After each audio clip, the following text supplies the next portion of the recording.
لاہور میں روزمرہ استعمال کی اشیاء کی قیمتوں میں اضافہ برقرار ہے۔ عام مارکیٹ میں ٹماٹر 350، توری 180 جبکہ آلو 60 روپے میں فروخت ہونے لگا۔ تفصیلات محمد تیمور کی رپورٹ میں۔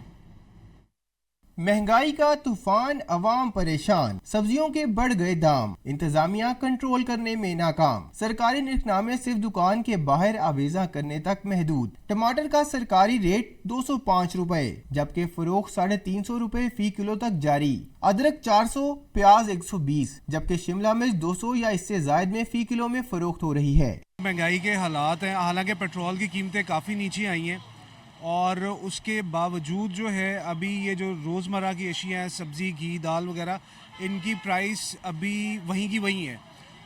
وہ پرائس کو ابھی تک کنٹرول نہیں کیا گیا۔ اس وقت بہت ساری چیزیں جو ہے مہنگی ہیں، کوئی چیز بھی اپروچیبل نہیں ہے کہ آپ کے غریب آدمی اس کو خرید سکتا ہے۔ غریب آدمی کی تو بس کی بات نہیں ہے۔ ٹماٹر جو ہے ہم نے 50 روپے کلو بھی خریدے، 30 روپے تک دے، اب اس وقت 200 روپے تک چلے گئے ہیں۔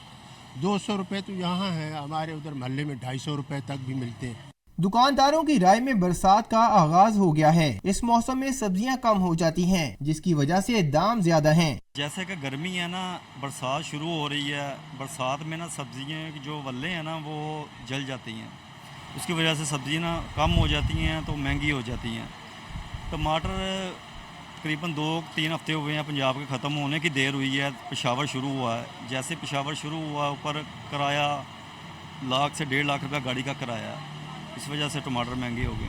شہریوں کا شکوہ ہے کہ انتظامیہ سبزی منڈی میں اشیاء کی قیمتوں کو کنٹرول کرنے میں ناکام ہے، جس کی وجہ سے دکاندار بھی منمانے داموں سبزیاں فروخت کرتے ہیں۔ کیمرہ مین عارف احمد کے ساتھ محمد تیمور، ڈون نیوز، لاہور۔